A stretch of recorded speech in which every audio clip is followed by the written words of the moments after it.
민수는 내 손을 잡았다. 그의 손은 따뜻했지만 떨리고 있었다. 카이. 괜찮을 거야. 그는 속삭였지만 그의 눈빛은 확신이 부족했다. 서울의 번잡한 거리에서 3년을 함께 살아온 우리는 이제 그의 고향, 강원도 깊은 산골 마을로 향하고 있었다. 민수의 고향은 그가 늘 시간이 멈춘 곳이라고 말하던 곳이었다. 하지만 그의 떨리는 손과 굳은 표정을 보니 그곳엔 단순한 향수 이상의 무언가가 기다리고 있음을 직감했다. 나는 카이. 베트남 하노이에서 온 유학생이다. 5년 전 한국에 와서 민수와 같은 대학교 기숙사에서 처음 만났다.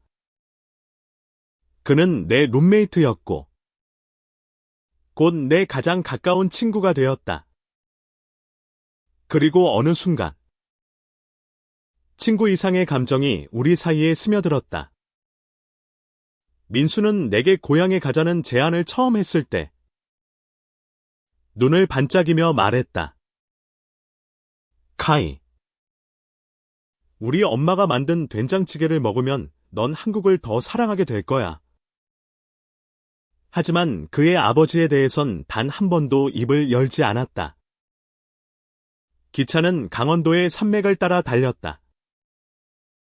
창밖으로 펼쳐진 황금빛 논과 푸른 산은 마치 그림 엽서 같았지만 내 마음은 불안으로 가득했다.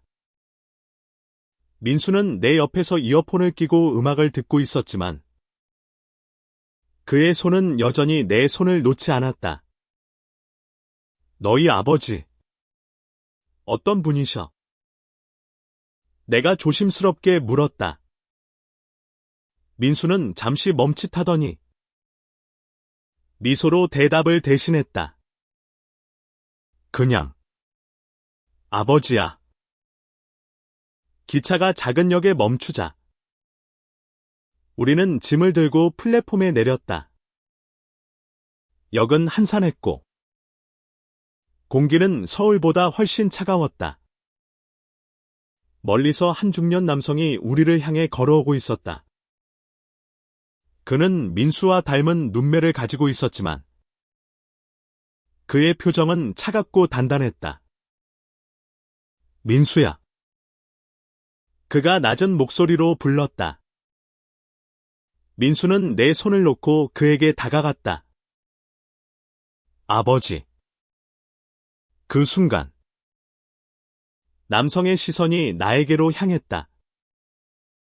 그의 눈은 날카로웠고 마치 내 존재 자체를 꿰뚫는 듯했다. 이 친구가 그 베트남에서 온 애냐? 그의 목소리는 담담했지만 무게가 실려 있었다.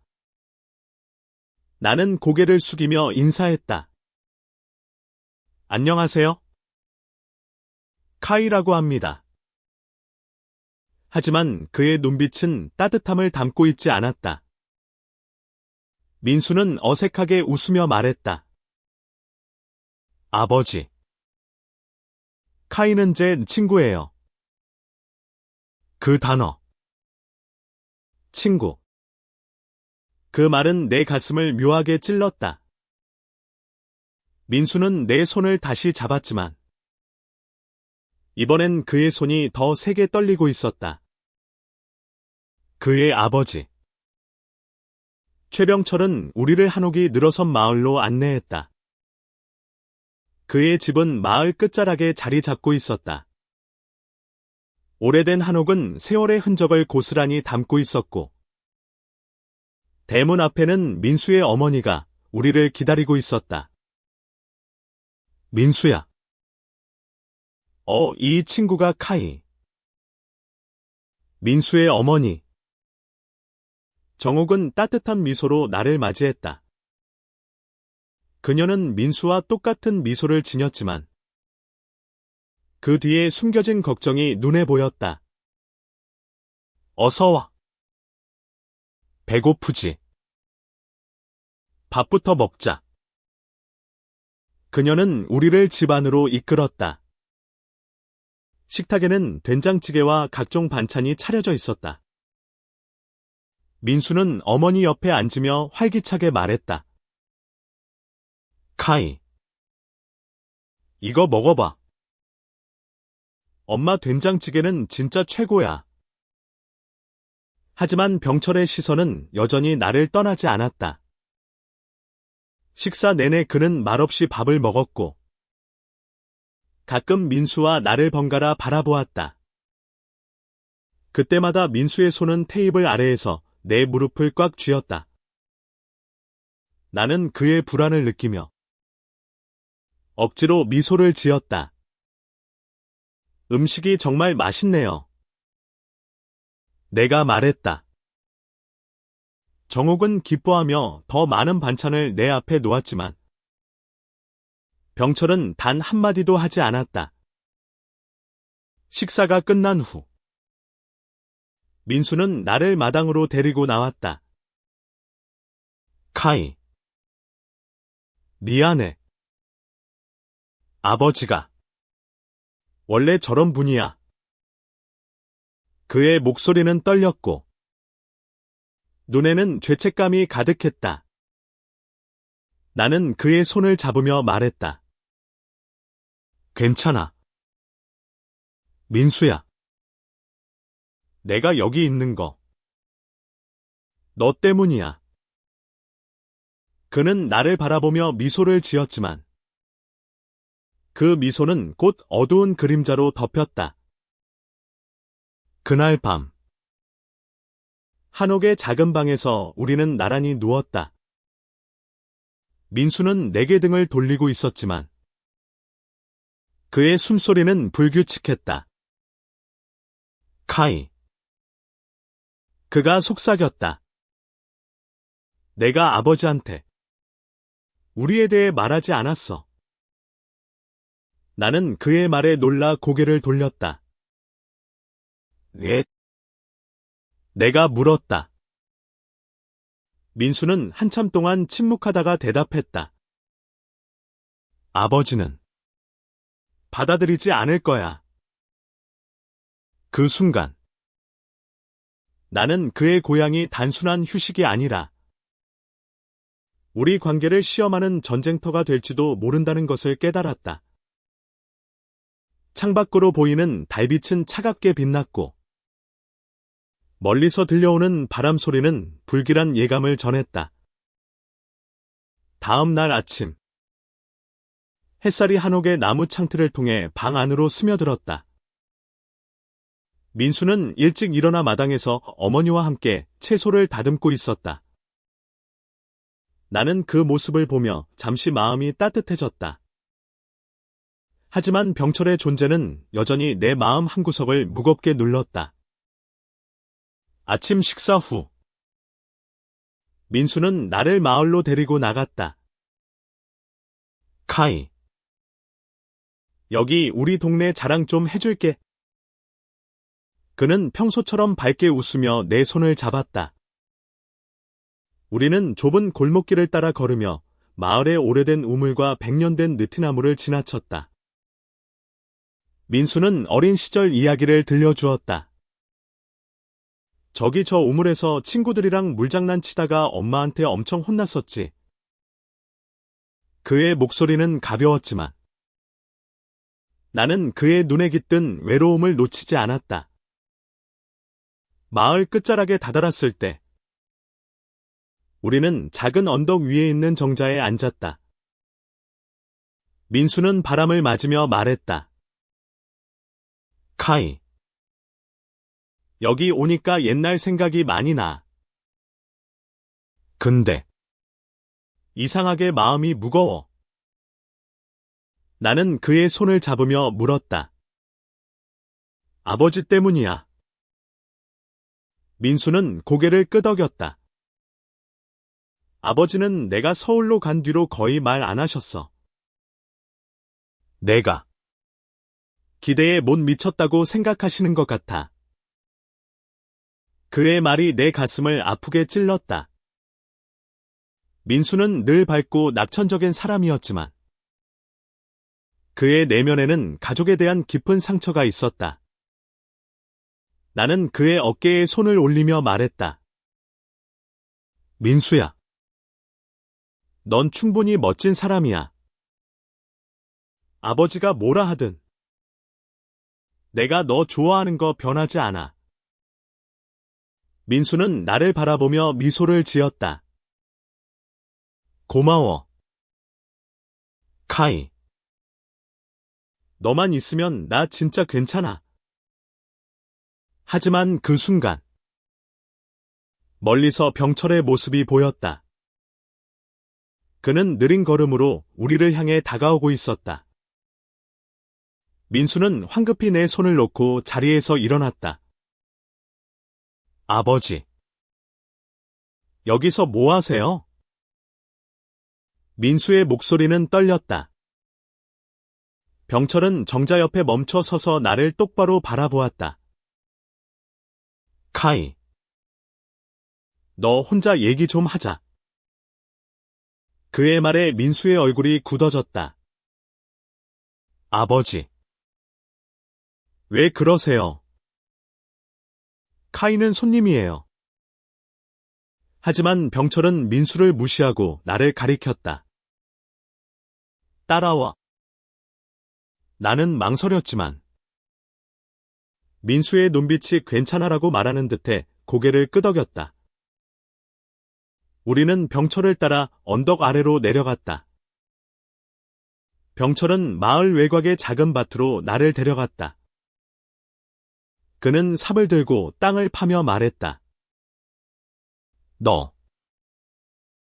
민수랑 얼마나 가까운 사이지? 그의 목소리는 차분했지만 그 안에 숨겨진 날카로움이 느껴졌다. 나는 조심스럽게 대답했다. 민수는 제 친구예요. 아주 소중한 친구요. 그는 삽을 땅에 꽂고 나를 똑바로 쳐다보았다. 친구. 민수가 서울에서 보내는 시간. 너 때문에 낭비되고 있는 거 아니야. 그의 말은 날카로운 칼처럼 내 가슴을 찔렀다. 나는 숨을 깊게 들이쉬며 대답했다. 민수는 자기 꿈을 위해 열심히 살고 있어요. 저는 그를 응원할 뿐이에요. 병철은 코웃음을 치며 말했다. 응원. 너 같은 애들이 민수 머리만 더 복잡하게 만드는 거야. 그의 말은 내게 상처를 주었지만 나는 침착하려 애썼다. 민수에게 중요한 건 가족이에요. 저는 그걸 방해할 생각이 없어요. 그는 잠시 나를 노려보더니 삽을 다시 들고 땅을 파기 시작했다. 너희 같은 애들. 세상이 그렇게 만만하지 않아. 그의 말은 마치 경고 같았다. 나는 더 이상 대답하지 않고 그를 바라보았다. 그의 손은 거칠었고 얼굴에는 세월과 고독이 깊게 새겨져 있었다. 그날 저녁 민수는 나를 찾아와 걱정스러운 얼굴로 물었다. 아버지가 뭐라고 했어? 나는 그의 손을 잡으며 말했다. 별거 아니야. 그냥 나에 대해 궁금하셨던 것 같아. 하지만 내 마음은 무거웠다. 병철의 말은 단순한 질문이 아니었다. 그것은 우리 관계에 대한 도전이었다. 며칠이 지났다. 민수의 고향에서의 시간은 겉으로는 평화로웠지만 내 안에는 점점 커지는 불안이 자리 잡고 있었다. 정옥은 여전히 나를 따뜻하게 대해주었고 민수는 마을 곳곳을 보여주며 내게 행복한 추억을 만들어주려 애썼다. 하지만 병철의 존재는 그림자처럼 우리를 따라다녔다. 어느 날 아침 정옥이 우리를 마을 축제에 초대했다. 카이. 우리 마을 축제에 와봐. 진짜 재밌을 거야. 그녀의 밝은 목소리에 나는 미소를 지으며 고개를 끄덕였다. 민수는 내 손을 잡고 말했다. 가자. 카이. 너도 춤출 준비해. 그의 웃음은 내 마음을 조금이나마 가볍게 했다. 축제는 마을 광장에서 열렸다.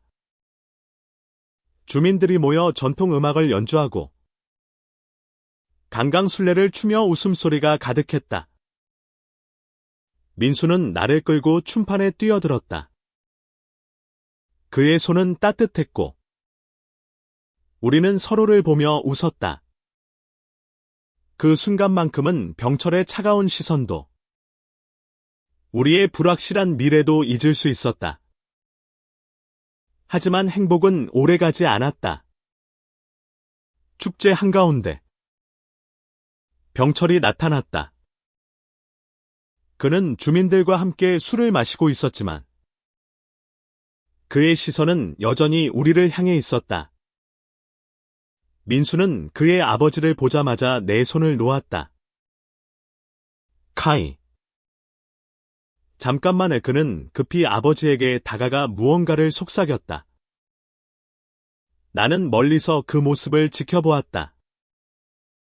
병철의 표정은 굳어 있었고 민수는 점점 더 다급해 보였다. 축제가 끝난 후 민수는 나를 마을 외곽의 강가로 데려갔다. 카이. 미안해. 아버지가 너에 대해 계속 물어보셨어. 그의 목소리는 떨렸고 눈에는 눈물이 고여 있었다. 나는 그의 어깨를 감싸며 말했다. 민수야. 내가 여기 있는 거 너 때문이야. 무슨 일이든 같이 이겨낼게. 그는 나를 끌어안았다. 카이. 난 너 없이 못 살아.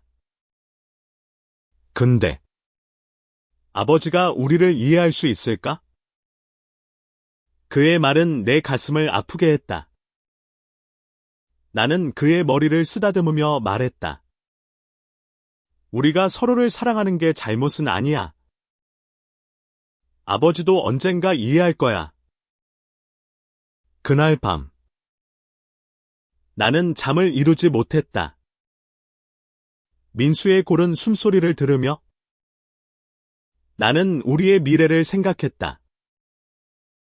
병철의 차가운 시선, 정옥의 따뜻하지만 불안한 미소, 그리고 민수의 떨리는 손. 이 모든 것이 우리의 사랑을 시험하는 장애물처럼 느껴졌다. 다음 날, 정옥이 나를 따로 불렀다. 그녀는 마당에서 빨래를 널다가 나를 보며 말했다. 카이. 민수가 널 정말 아낀다는 거 알아. 근데 병철이는 쉽게 마음을 열지 않는 사람이야. 그녀의 말은 부드러웠지만 그 안에는 깊은 슬픔이 담겨 있었다.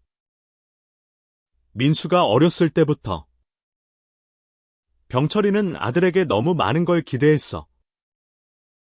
그래서 민수가 서울로 간 것도 사실은 도망친 거야. 그녀의 말이 내게 새로운 시각을 주었다. 민수는 단순히 자유를 찾아 서울로 간 것이 아니었다. 그는 아버지의 무거운 기대에서 벗어나고 싶었던 것이다. 나는 정옥에게 말했다. 저는 민수를 행복하게 하고 싶어요. 그게 제 바람이에요. 정옥은 나를 바라보며 미소를 지었다. 너 좋은 애구나.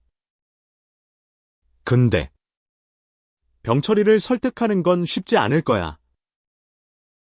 그녀의 말은 내게 경고이자 희망이었다. 나는 민수를 위해 그리고 우리를 위해 싸워야 한다는 것을 깨달았다. 며칠 뒤, 민수는 나를 마을 뒷산으로 데려갔다. 카이. 여기서 해질녘 보면 진짜 예뻐. 그의 목소리는 밝았지만 눈에는 여전히 불안이 남아 있었다. 우리는 산길을 따라 올라가며 서로의 손을 잡았다.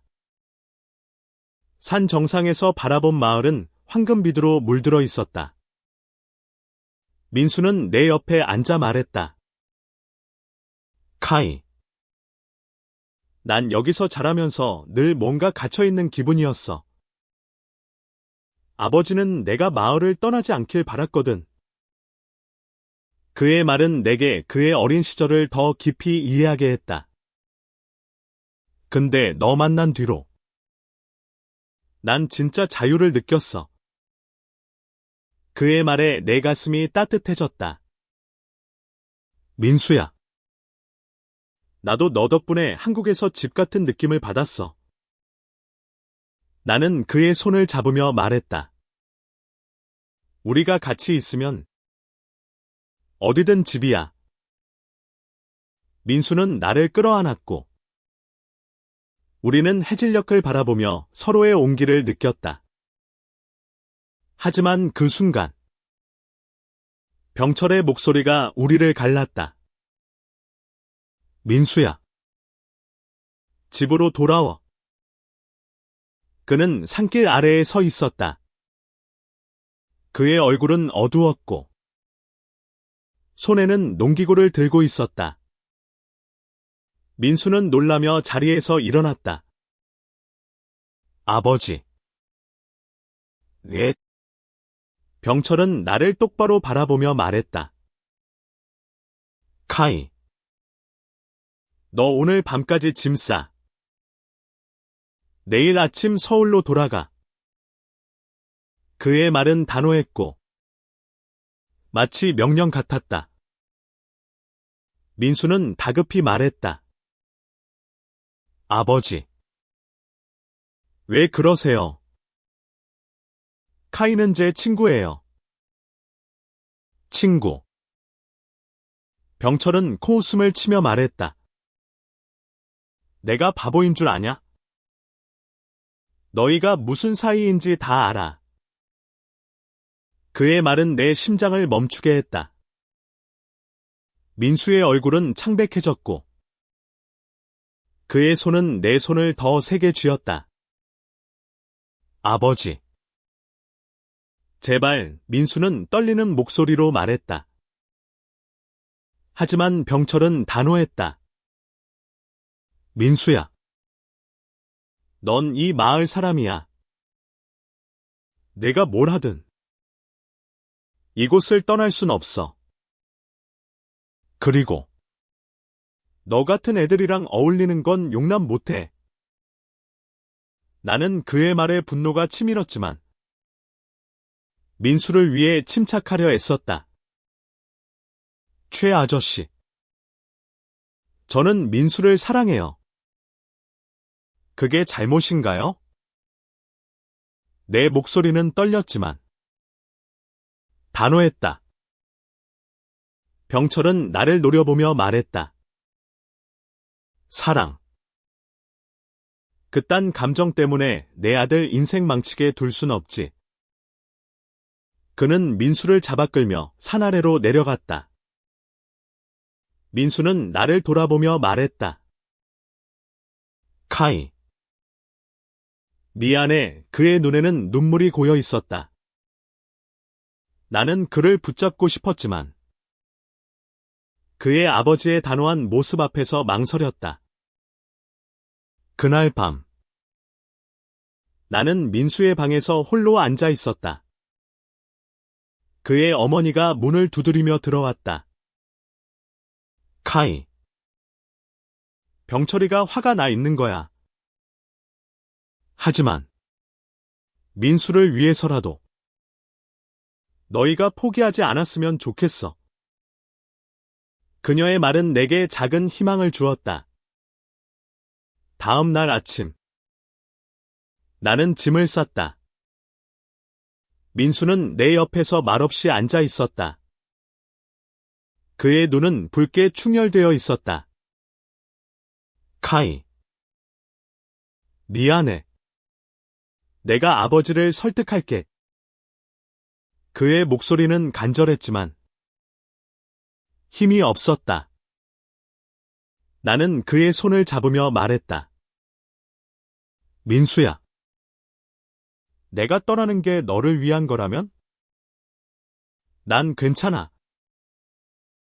하지만 내 말과 달리 내 가슴은 아팠다.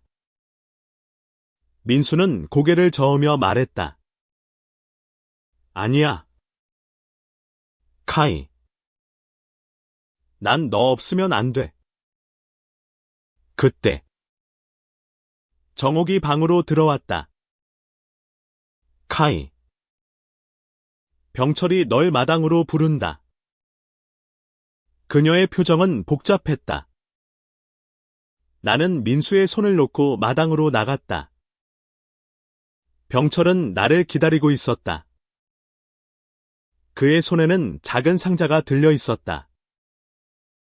이거. 민수 엄마가 너 주라고 했어. 그는 상자를 내게 건넸다. 상자 안에는 정옥이 직접 만든 반찬과 편지가 들어 있었다. 편지에는 이렇게 쓰여 있었다. 카이. 민수를 부탁해. 너희가 서로를 아끼는 거. 나도 알아. 나는 병철을 바라보며 말했다. 아저씨. 저는 민수를 절대 포기하지 않을게요. 병철은 한참 동안 침묵하다가 말했다. 너. 제법이구나. 하지만 민수는 내 아들이야. 내가 원하는 건 민수가 이 마을에서 제대로 사는 거야.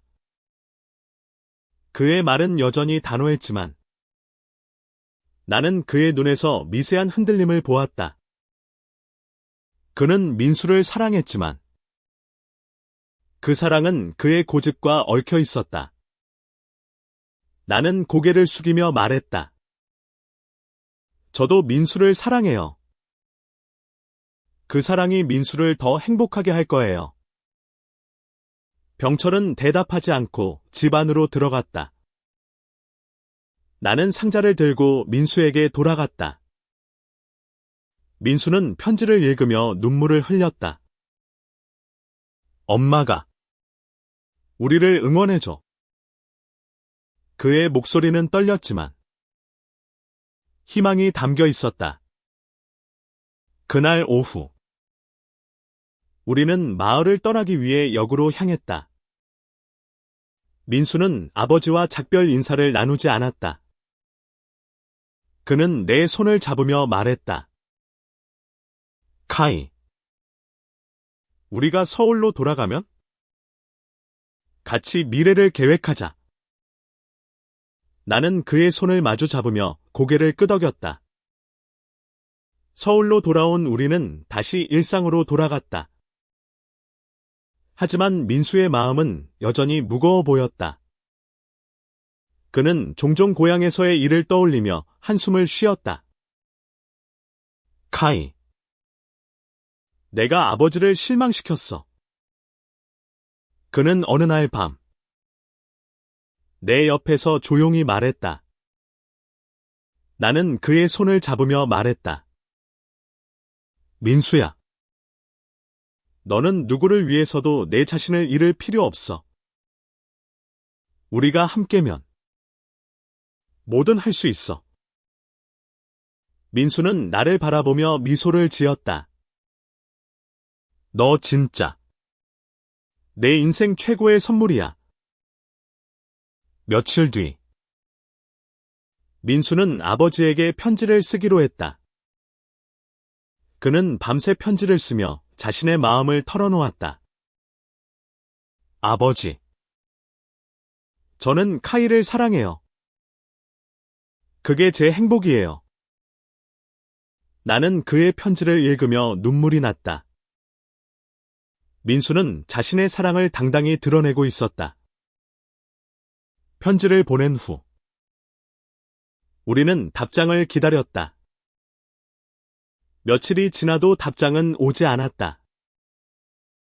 민수는 점점 더 불안해했지만 나는 그를 위로하며 말했다. 시간이 필요할 거야. 아버지도 너를 사랑하니까.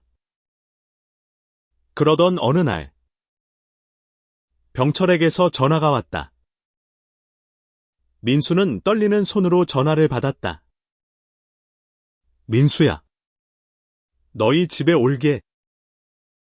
병철의 목소리는 담담했지만 무언가 달라진 느낌이 들었다.